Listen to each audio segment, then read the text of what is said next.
हम मीनू झा राम करै छी समस्त मिथिलावासी के एकटा साँझक गीत लऽ कऽ उपस्थित छी। सब गोटे के मैथिली गीतमाला चैनल पर में हार्दिक स्वागत अछि। धन्यवाद। जय मिथिला, जय मैथिली।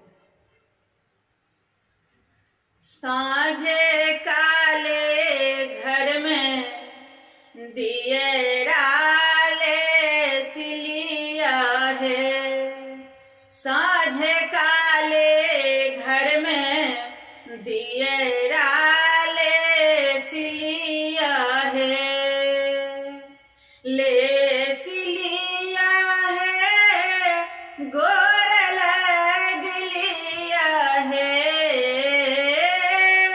ले सिलिया है गोर लग लिया है, साँझ काले घर में दियरा ले सिलिया है, साँझ काले घर में दियरा ले सिलिया है। पहिल साँझ दियन घर के गोसाउनी, पहिल साँझ दियन घर के गोसाउनी,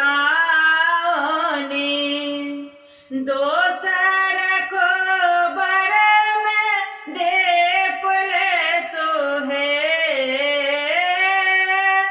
दोसर को बर में देपल सोहे, साँझ काले घर में दियरा ले सिलिया है।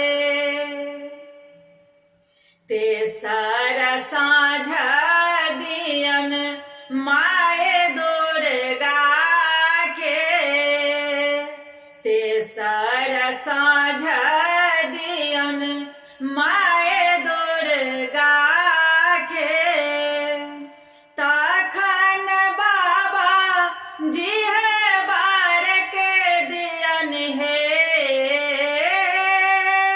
तखन बाबा जी है बार के दियन है, साँझ काले घर में दियरा ले सिलिया है, साँझ काले घर में दियरा ले सिलिया है।